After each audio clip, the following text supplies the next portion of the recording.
What it is, y'all, it's episode 2 of Monty Mentality. First of all, before we get started, I just want to thank everyone who watched the first episode and is also watching this one. Don't forget to like, subscribe, and hit that little bell button so you know when these drop. We don't have a consistent schedule yet, so if you want to know when these drop as soon as they do, that's probably your best bet. All right, so with that being said, I do want to get into what is the purpose of this podcast because someone asked me that after the first one. And that's a good question because it's something to think about when you're like, hey, what do I actually want to get out of this, right? And do I want to get like money or a lot of attention, maybe even notoriety, whatever it is? And the answer to all of those is not really. I think the main thing I want out of it is just to be able to, I guess, get my perspective and ideas out into the world and see who it resonates with, and just, I guess, be able to express myself, and, just give you a peek into my mentality, hence Monty Mentality. And also, of course, that's a play on Kobe Bryant, my favorite NBA player ever, and also part of my Lakers from back in the day. And RIP to him. And also, the main topics that would be covered here are, of course, sports. That's something I'm passionate about, obviously, especially the NBA, but sprinkling in some NFL, maybe a little baseball or hockey when necessary, maybe even women's basketball. Not really into men's college basketball, but we'll get to that later. Um, Also, fitness and lifting. Those are another passion of mine, obviously, which will be a big topic for today as well. General life philosophy stuff. I'm really into that.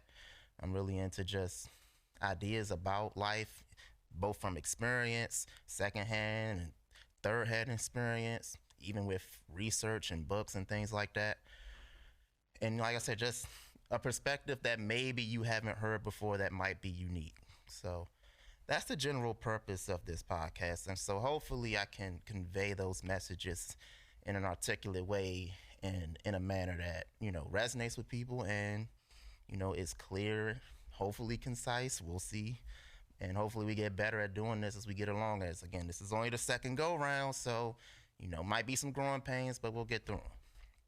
All right. So going to start with the first big topic today, which is actually my gym journey. So, you know, I used to be a quote unquote dad bod back in the day. Actually, not that long ago, because that was like, what, 5 years ago that I used to be like that. Um, and now, of course, anyone that knows me, whether through Instagram, real life, whatever, you can see that I am very much not that now. So, how did I go from a dad bod to a god bod? From bottom of the barrel bacteria to top of the food chain super predator. Just joking, kind of. But yeah, what is a real world example of how that happened? Because the thing is, one thing that you see in fitness a lot is people tend to have what my guy Faz called lifting amnesia, where they focus so much on what they're doing now and they base their advice around that when it's not what got them to where they are now. Now, of course, there are similarities usually between the two, but a lot of times the advice that would work for, say, me where I'm at right now probably wouldn't have worked as well for me 5 years ago. And so, the purpose of this is to give you a real world example of like, okay, how did I get from where I started to where, okay, everything changed, right? So that's the whole point of this. But before I get into that, just going to get into my background before this. So we could start from obviously when I was born to, let's say, about 2011, where basically I didn't grow up playing sports. I wasn't really active outside of, around the neighborhood, just typical kid stuff. And even as I got older, getting into like early adulthood, I was always like one of the weakest dudes around, skinny and frail. I used to hover around probably 130 to 145, and I'm 5'8" for reference. So that's not like super duper duper skinny, but it's pretty skinny. Like, probably will put up a picture of what I used to look like during those days where, again, I was very skinny. But then as I get past that point, the first time I started working out even really at all much was a little bit as I got into my mid 20s, around like 23. you know I did put on a little weight as I came home from school and started being home more permanently and got an office job and was eating whatever whenever, put on a little bit of weight. Still wasn't like fat or dad bodish yet, but just getting more, let's say, normal. But then started working out a little bit. This was probably the time that I was the most consistent before we get to 5 years ago. But nothing special. Still was pretty weak in general. Didn't really, I had a structured plan, but didn't really try to get better at it, as we'll also get to that later. So then as I get deeper into my 20s, that's when the dad bod starts to come in. And again, I was working out as consistently as the Washington NFL team could make the playoffs. So not much, right? Not much with that. And like I said, the weight started piling on as I get into like the 170s and eventually the 180s, which for me, that was pretty big at the time. And in fact, fun fact, I have not weighed over 180 at any point in the last 5 years for reference. Or I should say the last 4 years, excuse me. Sorry about that. So again, also, this is where at the end of this era, I would say, which we're going to cap it around 2015, that's when I get a Planet Fitness membership. This was my first ever actual gym membership. But again, the frequency in which I would go to Planet Fitness over these next 4 years that followed, again, not much, right? So, and then once we get past that era, right, we start to get into where everything changed. So there were two big changes that occurred in 2019, personally, that eventually makes the fitness a bigger focus. So number one, I finally left home. So I was able to finally move out and move from Clinton to Southeast, where I live now, still to this day. That was one big thing. So getting that independence. The next thing that happened is changing, I'm not gonna say change careers, but definitely got a new job that was put me in a new tax bracket, let's say. And to have those two things accomplished were very big in terms of, like, I guess you could say my mental health or how I felt about where I was going with my life. I finally felt like I had some sort of real direction to where it's like, okay, now I'm not just working towards something, but I'm actually seeing real results. And this is what led to the fitness change, because now that I got those two big marks out the way, well, the next big mark is finally get your body right. At this point, I'm 31 years old, and I said, you know what? The longer I wait to get this right, the harder it's going to get. So I'm just going to put my nose down and just say, all right, I'm going to figure this out one way or another. I'm not going to worry about the results in the short term, but I know if I keep at it, eventually something's going to change. And so the big thing that changed from here is signing up for LA Fitness, which of course is a little more expensive than Planet Fitness, but also it's a quote unquote real gym because it actually has like free barbells and just more equipment in general. And that helped because basically what happens now is my focus changed in terms of like, okay, now I'm not just clicking my key card and just showing up to the gym, right? At this point now, I'm actually focused on, hey, let's actually try to like get strong on stuff. When you see people in the gym, they're benching a lot of weight, they're squatting a lot of weight, etc. You're like, I want that to be me one day.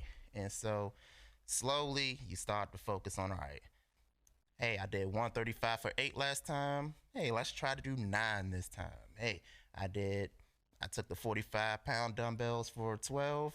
Let's see what the 50s are like. And these little increments start adding up over time, right? And that's the key to building muscle, which, by the way, the other big thing that I want to be the take home message from all this is, for me, I prioritize lifting over cardio. It's not that I didn't do cardio at all, but if I was going to make sure I did one thing every time I went to the gym, or I should say most of the time, I was going to lift something. And so I experimented with different setups, including bro splits. So bro split is basically like you only focus on one body part at a time for each time you go. So like, oh, I'm gonna just do chest today, something like that. Also upper lower, which I used to always do back when I was wild inconsistent. And actually that's what I do now, but I didn't go back to that till 2 years ago. But then what I ultimately settled on was push pull legs 6 times a week. Now, did I need to go to the gym that much at that time for my experience level? No, I would not suggest people do that unless you just really want to be in the gym that bad. But that's what I actually did. So, and that's the focus of this, is respecting reality. I can sit there and tell you, oh yeah, you don't need to be in the gym 6 times a week, which is true, but that is what I did at that time, and it did work, right? And granted, when you're a beginner, almost anything works, but you still need to lay the foundation for, once those beginner gains and that time where it's real easy to get along ends, you have a foundation to be able to keep going, because it only gets harder as you get further along. Because the way that it is now, it's very difficult for me to get better. I still do, but it requires a lot more focus and attention than I needed back then, obviously. So the big thing is, I want to talk about some of the things that I would do differently. So number one, I didn't record any of my workouts for the first 6 months.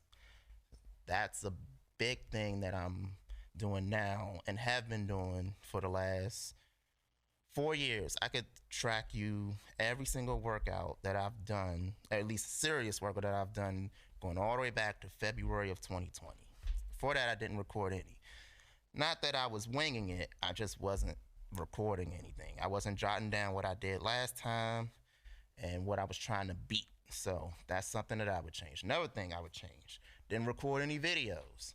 Now, this is important because it's important to get your form right, because if you're not executing stuff correctly, then that's going to really kneecap your results. So that's one other big thing that I would change from back then versus now. But yeah, those are probably the two major things I would change. And also, yeah, like I said, I probably wouldn't lift as often as I did back then. Though again, it worked. It worked.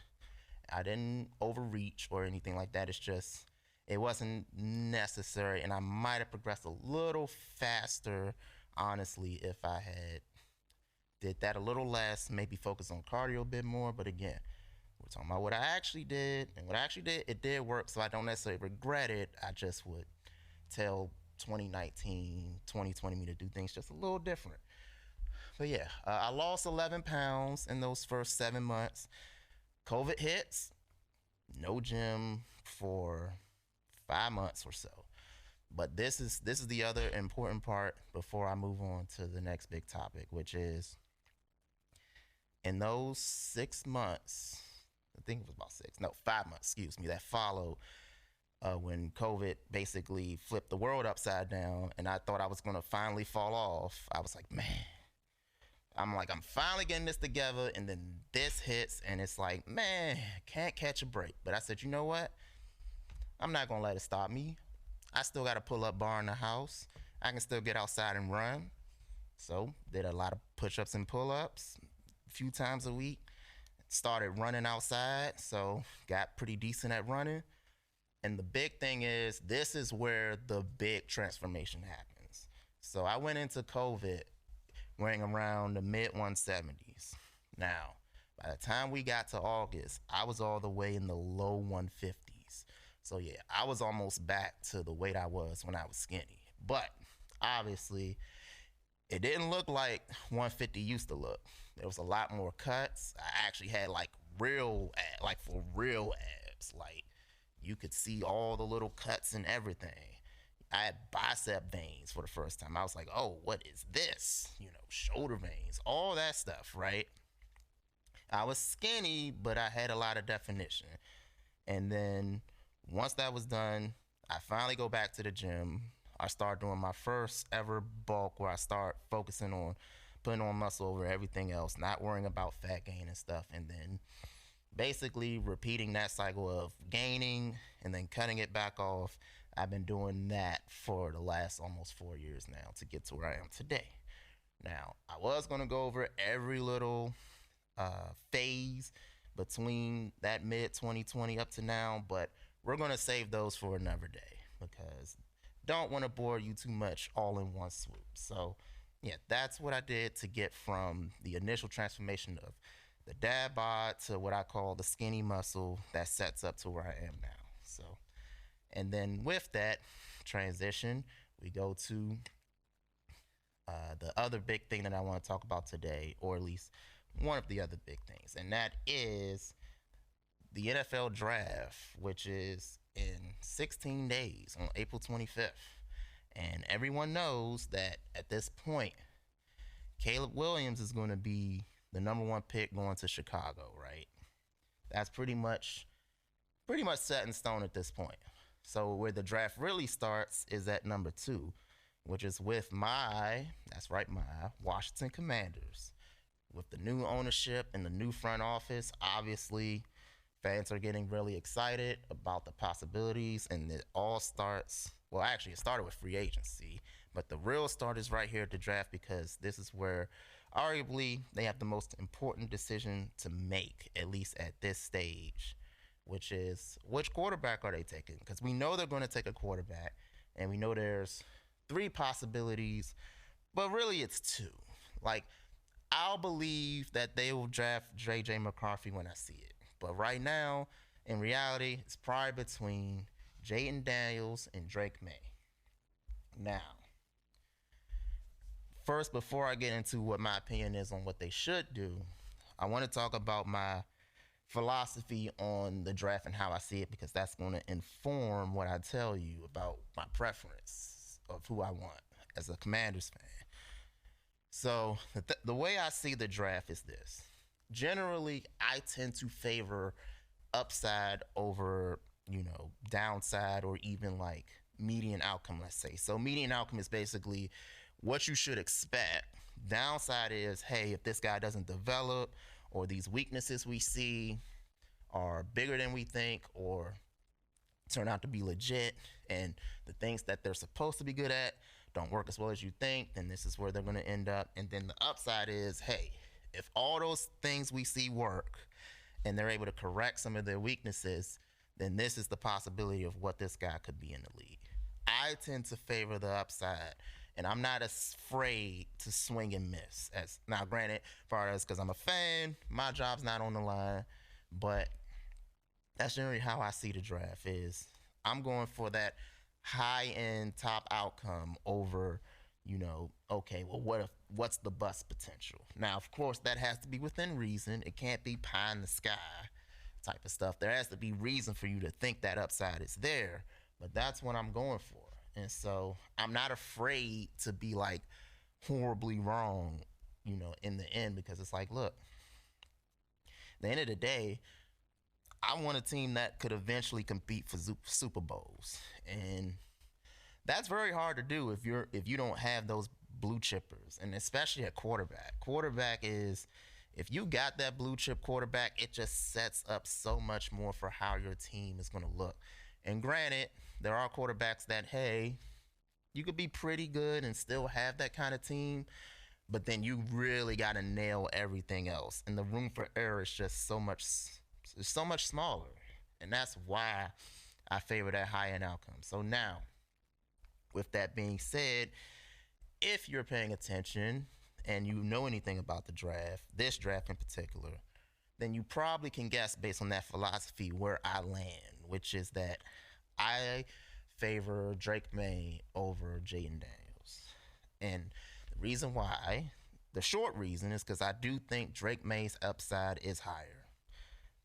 I see Drake Maye as, if it works, if he corrects his weaknesses and those strengths really shine, I think he has top 5 quarterback in the league potential. Something that the Commanders / Redskins, what they used to be called, the football team for 2 seconds. They've never had that. um, Even going back to when they were winning Super Bowls, they really never had that, except maybe with Joe Theismann, like way back, like and maybe Sonny Jurgensen in the '70s. But basically, and of course Sammy Ball. But basically, in my lifetime, they haven't come close to having that. And so we thought we might have got it with RG3, but no, injuries messed that up. And so, yeah, it would be nice to have that for once. And I think Drake May has a better chance than Jayden Daniels. Now, first, let's get to Jayden Daniels and why I'm not as sold on him. Don't take this as I don't like Jayden Daniels. I actually like Jayden Daniels quite a bit. I actually see him as a high floor prospect where he has legs. His top end straight line speed is special. Just look at the Florida highlights and you will see that, right? Also, he's pretty accurate. He's a pretty good pocket passer from what I've seen. And so he's able to read defenses and whatnot. So I think I would bet on Jayden Daniels being at the very least a mediocre starter, which, and I'm saying like that, it would be surprise me a little bit unless, we'll get into the concerns, but I think that he's going to be good more likely than not. But the reason why I'm not sold on him, at least as a star, is a few reasons. The biggest one being that, yes, he is 6'4", but he might be under 205. And you can visually see Jayden Daniels is not a big dude. Like, he's pretty skinny. And, part of what helps that top line speed is that, yeah, he's not that big. And why does this matter? Because if you look at a lot of the best quarterbacks in the league and what works in the NFL today and what has worked really in the past, a lot of these dudes are big. Like Pat Mahomes, even Lamar Jackson, who a lot of people think is skinny, but just for context, Lamar Jackson, at the time he got drafted, weighed in at 216 pounds. Jayden Daniels might be 205. And Jayden Daniels is over an inch taller than Lamar. And he gets compared to Lamar a lot. I don't think he's the same type of wiry athlete that Lamar is. He probably does have better top end speed, but Lamar is stronger. I think he's shiftier. So I don't like that comparison at all, actually.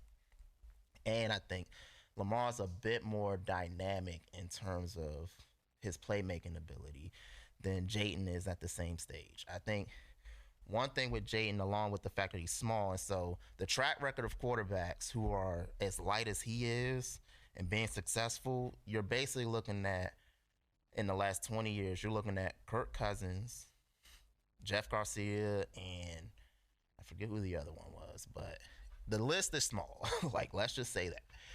These guys do not breed a lot of success because when you're that small, one, it's hard to hold up in the league. I'm actually not as worried about that. But the other reason is, one other thing I look at for quarterbacks is their ability to avoid sacks and to be brought down. And it's like, when you're that light, it's easier to bring you down. Whereas, you're watching a game and you see like Pat Mahomes or Josh Allen or even like a Jalen Hurts, even Dak Prescott. You see these guys get out of sacks quite regularly. And a lot of times it's because they're hard to bring down. They're big. And it's like, Jayden's not really going to have that. But another reason why we're going to get into is that I think he's not that great of a playmaker. And what do I mean? Because you're like, wait a minute, Brandon. He's you see how fast he is, and he had 50 touchdowns against SEC defenses. He was the Heisman. How you going to say he's not a great playmaker? Well, what I mean is he does what the offense is designed to do. So basically, he's really good at, okay, the defense is doing this. I'm going to put the ball where it needs to go. Or the other thing he does is, if nothing's there and he has a lane, he'll take off and run. But rarely, very rarely, even just watch his highlights, which is where you're supposed to see this stuff the most. I watched one of his highlight tapes and I saw him make a great play on the run throwing. I think I saw one time. I saw a stat that looked fake to me, but I actually might believe it. He only threw on the run or on a scramble, we should say, 15 times all year last year. Again, that sounds fake, but I could believe it. And that's what I mean by like either he's throwing from the pocket or he's scrambling to run, but he rarely combines those two into one. And a lot of the best quarterbacks in the NFL, that's what they do. Like that's what you're doing on Sundays. You're having to do stuff off schedule. He's good at keeping you on schedule, and that's very valuable. A lot of quarterbacks don't do that, right? So again, it's good to have that guy, especially when you have great receivers on the outside, an offensive line that can block pretty okay. It's good to have that. But if you want that special high end talent, generally you're gonna need a little bit more. And I think that's where Drake May comes into play. Because I think Drake May has more of the traits that lead to those high end talents. So what does he have? Well, one, he has the size. He's also 6'4", but he's like 230. So Drake May is that big dude. But also, he's really athletic at that size. I would actually say pound for pound, Drake May might be an even better overall athlete than Jayden Daniels. Even though Jayden Daniels has that top end speed, with Drake, I see a little bit more dynamism in terms of like his side to side and his agility and things like that. And so the way he moves at his size is like, that is to me almost top notch. Even though again he's not the burner that Jayden is, but I see more of that shiftiness for a 230 frame than I see in Jayden Daniels 205 or even potentially less frame, right? Obviously, also I think he has a much better arm talent than Jayden Daniels. It's another big thing. That can get a little overrated, but in terms of like how important it is for a great NFL quarterback, but again, if you watch Sundays, it definitely doesn't hurt to have it, right? And then another thing is I see, like I said, I see more creativity in how he plays. And so he's not as good at Jayden at keeping the offense on schedule, so to speak. You know, I don't think he's as good as the decision maker at this stage of their careers. I would agree with that. I think his accuracy is obviously more inconsistent, though I think a lot of that is probably more footwork related than just, you know, and granted, when he misses, he does miss bad sometimes. But again, I believe that Maye's flaws are fixable to the point where the things that he's good at can shine over time. And from what I hear, I mean, granted, you always take this stuff with a grain of salt, but from what I hear, the things you want to hear about a guy that you think has high upside is also how coachable they are, how much do they want it, how competitive they are, do they keep coming, do they keep fighting. Maye seems to have all of that, even with the flaws that he has. He seems to have all of that, and so that to me is more enticing and more like, hey, if this guy could be like a cross between a Josh Allen and a Justin Herbert, and granted, maybe he doesn't have quite the arm talent that Herbert does. He doesn't have the same size that Josh Allen does, but I would say at the same stage from what I've seen, he's definitely way better than Josh Allen was at this stage. Now, of course, Allen has arguably the best physical tools of any quarterback in the whole league, but the point is, Drake May checks off enough of those boxes where if it works and he hits, you might really have something special in your hands and someone that could give the NFC East nightmares for the next 10 to 15 years. And that's the kind of guy that I'm looking for. So, you know, yeah. So that, again, basically with his tools and the fact that Jayden, I think, is, wow, again, really good prospect, may just entice me more with those tools and that upside. Now, will I be upset if Jayden is the pick? And especially given that, at least if you listen to reports and stuff, a lot of people think Jayden is going to be the pick. Would I be mad? No. Like, you know, all right. You know, Jayden probably has the higher floor. I would say median outcome, I'm not sure, but definitely the higher floor, again, with his legs and his accuracy. It's hard to see how Jayden is just trash. Now, granted, I don't think Maye is going to be trash either, even on his low end, but I could see his low end being a little bit less. Again, if he doesn't figure out the footwork, If he keeps having a bit too much dip on his chip, then I could see Maye being more volatile and, not being quite as good. But again, I'm okay with that risk because, scared money don't make money.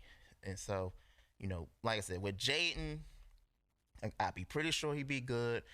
My fear is, yes, he might be the quarterback like a Dak, where it's like they're good enough where you got to pay him, but not so good to where they can overcome whatever other flaws your team has. Like they don't, they might not elevate. They show what you have around them, but they're not going to drag you down per se, but they're not getting you to that absolute high end on their own. Like you better have everything else lined up in a row if you're going to go far with these guys. And so, that's where I stand. I wouldn't be, like I said, wouldn't be mad if it's Jayden. I think Jayden's going to be good. Hopefully he would prove me wrong and become like that MVP level player. I'll be rooting for him like crazy. I'll be at the tailgate with my number 5, and everything. So don't get it twisted. Even though I strongly prefer Maye, I won't be mad if it's Jayden. And the other thing with the draft, though, that I think people need to understand is that when you're doing the draft, even if you're evaluating players correctly for where they are right now, you're also trying to predict not just how they translate, how much are they going to improve over time. That's the other real big thing, because they all have to improve drastically when they get into the league if they're going to be any good regardless. And so how much they improve, you don't know. Like, even if you understand their intangibles and all of that, you still don't know. Like, hard work will improve you, but everyone improves at different rates. There's a lot that goes into it. There's injuries, there's the coaches, there's the schemes that they end up in. There's just so much that goes into it that even if you're really good at this, you're still going to be wrong a lot. And so to me, the big takeaway is don't be afraid to be wrong. Like, learn from your mistakes, learn from what you missed, but ultimately, even the best of the best at this are going to be wrong a lot. So, and I think that's what people don't understand is that, oh man, you shouldn't listen to this guy because he thought that Baker Mayfield was going to be better than Lamar Jackson. And it's like, yeah, sure. But like, there's just a lot that goes into how good guys end up being and how bad they end up being. So, it's not a total crapshoot, but there is probabilities and a wide range of possible outcomes. So, but that's what makes sports fun, right? You don't know what's going to happen. And speaking of what makes sports fun, the NCAA tournament. So, I'm not going to lie to y'all. When it comes to the men's tournament, I was not interested at all. Other than I did fill out a bracket, but my bracket ended up being trash because I foolishly picked Houston to win the whole thing, and these Bamas went out in the Sweet 16. Yay. So, not great on my part. And obviously, the real pick should have been UConn because UConn at this point, they seem inevitable. Like, you had that game in the Elite Eight, I think it was, where they went on a 30-0 run, and they basically just smashed the whole tournament. I think they won their 6 games by like 120 points combined, like 20-point margin of victory per game. That's insane. But like I said, with the men's tournament, just wasn't that interested. Honestly, I think that the one and done rule in the NBA has ruined college basketball, and it's really coming home to roost now more than ever. And I think for college basketball to really get that juice back, I think that the NBA, and granted, what incentive does the NBA have to do this? I don't know. But basically, get rid of the one and done rule. Let guys come out of high school again. And I think that would do a lot for the men's college basketball game and making it more interesting. Now, the other thing is that I want to talk about, of course, is the women's tournament. Now, of course, we saw South Carolina just run through everybody. But the other big stories, of course, was them white girls were hooping along the way, particularly Caitlin Clark and Paige. Like, they was out there hooping. Of course, you had the controversial call at the end of the Iowa-Connecticut game, which I think was the right call. foul is a foul. Unless it's like a ticky tack sort of thing, you gotta call stuff as it is. And so I think that went how it was supposed to go. And of course, like I said, Caitlin Clark, one of the best college women players ever, but finishes without a ring as South Carolina dominated. And there was one thing that I want to talk about in terms of the coverage. So a lot of people complain about the coverage in terms of Caitlin Clark getting a lot of the attention. And, even though South Carolina was by far the best team and they went undefeated. But here's the thing. Now, obviously, you have the racial element, right? And part of it is like, hey, why is it that, black women have to work so much harder to get the same amount of attention? Here's what I'll say. In Caitlin Clark's case specifically, you just had probably, I think it was like the most watched college women's game ever or something like that, or definitely a championship game, right? You just had that. The thing is, a lot of that's because of Caitlin Clark. And if she's the one that's bringing in the eyeballs because how she plays, I mean, she's basically like, Caitlin Clark is basically like if Steve Nash was born in a woman's body like 20 years later or however big their age gap is. That's basically what she is. Like, a lot of people think of her as Steph, but I think she's what Steve Nash would look like if he was playing in today's game, with the threes. And actually, her passing might arguably be the actual best part of her game. And so it's going to be interesting to see how that translates to the WNBA, especially right away. But hopefully she kills it there. But yeah, I think the thing with the coverage is it's going to focus on her because that's why a lot of people are watching. And so should South Carolina get more attention? Probably. But, that's how the game goes. And if I'm a network executive and I'm sitting there saying, okay, what should we focus on? Well, this is what's bringing people in, then I'm probably going to focus on that thing. We could talk about why that's the focus, but, that doesn't change the actual reality of the situation. So, you bring in the eyeballs, you're the one that gets to talk. And then that's just how that goes. So, and then the last thing I want to close with before we get into the end is more masculinity talk. So, I told you I was reading a book that I still haven't finished because I'm a procrastinator, but it's called Manhood in the Making, Cultural Concepts of Masculinity. So yeah, I remembered it this time, also because I have it written down, but that's besides the point, all right? And I want to expound on a quote that I said last time, which is, women are born and men are made. And this book helps reinforce that point, if you will. And in fact, that exact quote was actually in it. And I actually read that quote after I had said that. So that's funny. And this quote, or I should say this book, is from 33 years ago now. I believe it got published in 1991. So it's interesting to see that the quote that I thought of in my head on my own, which I promise I did, I ain't gonna lie to y'all, to see it actually in the book later after I said that is what a coinky thing, right? But yeah, the thing is, femininity seems to be more organic, where basically it's not something that really needs to be ingrained or taught. It's just kind of there. Basically, the mark for womanhood is when you start menstruating, basically that's you're a woman now. And no one can take that away from you. We can talk about the different pressures that women have because they obviously have them. And being a woman is hard in its own right. So, and I'm not even going to say being a woman is easier.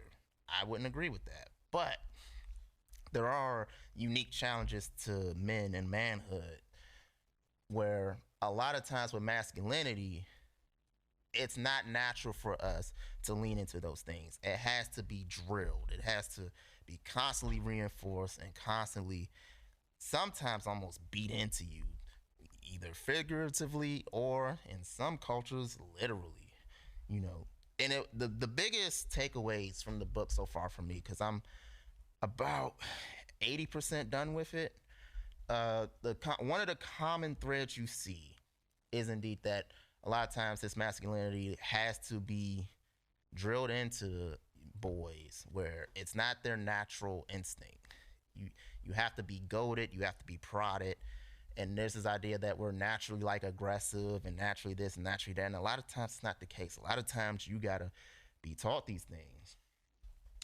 So masculinity tends to be more fragile. That's why like there was this hashtag years ago on Twitter, I remember.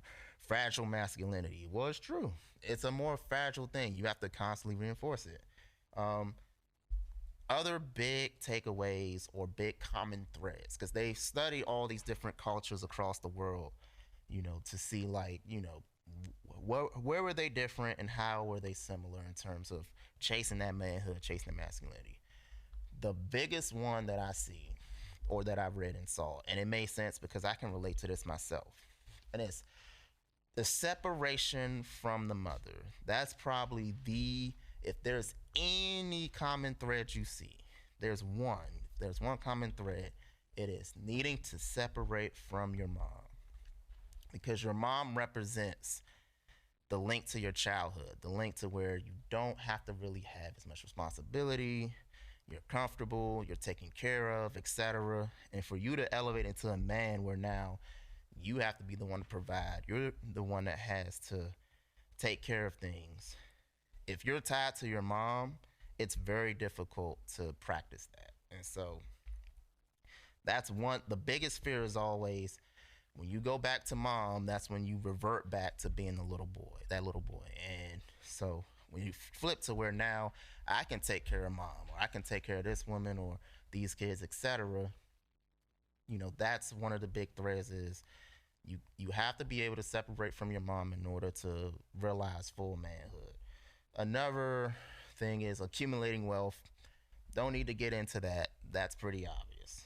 Another thing, procreation.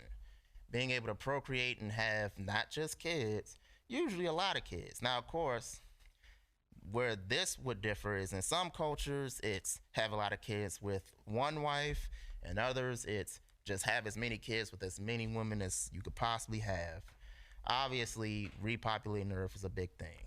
And it's in the interest of humanity in general for us to multiply, and even the Bible tells you to do that. But that's another big one, is being able to satisfy women, and which is obviously related to procreation. And like I said, it might differ from culture to culture in terms of, how that happens, the mechanisms, but generally that's another big thing. Now, things that might be a little different. So like obviously here in the West, we don't really have like rituals where it's like, okay, you go through this little phase or thing that you do in front of everyone, and now you're recognized as a man. For us, it's kind of more free flowing and ambiguous.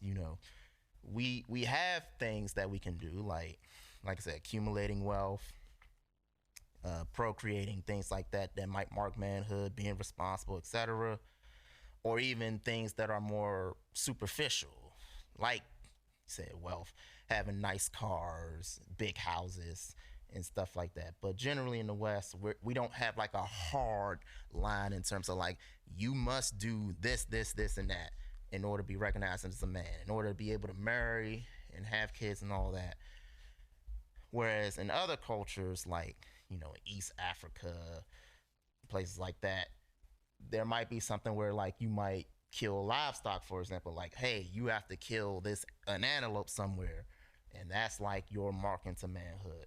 Or, there's another one where circumcision, you have to get circumcised, and like, I'm reading this book and they're like, these boys can't even, if you so much as even flinch while going through this just super agonistic pain, it's like you're seen as like a coward and you're not a man, etc. Like, it's stuff like that that's different. Another one, and this is probably the wildest one I read, they have to do, in one culture, I don't remember exactly which one it is, but they have to do fellatio. That's right. They have to do that, as the semen is like a replacement for the breast milk. Like, get all that femininity out of you and take in the masculinity that is sperm into yourself to kick off your manhood or whatever. And that one is absolutely wild to me. Thank you, Jesus. I don't gotta do nothing like that to be a man, etc. And if you're successful in going through these rituals and stuff, then hey, you're allowed to procreate, right? Luckily in the West, like I said, we don't have anything like that. And the other thing I'll close with is the reinforcement of that masculinity. And even here in the US, in the West, this is true. Both men and women participate in reinforcing these things. So when they talk about like patriarchy, which by the way, I don't think we live in a patriarchy here in the US at least, but that's a different conversation. But basically, both men and women reinforce these things. Men through, their own source of ridicule, but also women. Women will ridicule you if you don't meet these markers of manhood. And they also get to pick the winners, right? By choosing who to procreate with, they're the ones who get to decide, who's doing it right and who's not, or at least in their eyes anyway. So that's the other big thing. So again, very interesting stuff. I would definitely recommend the book. Remember, it's Manhood in the Making, Cultural Concepts of Masculinity. It's very good. Like I said, I haven't finished it yet, but I would definitely recommend that. And so I think that's how we're going to close today. Shout out to Greenhouse Studios as usual. Shout out to my mama for giving me feedback. I love her. Shout out to my Joy just because. And don't forget again, like, subscribe, hit that bell button so you know when these drop. And that's all for today. Peace out.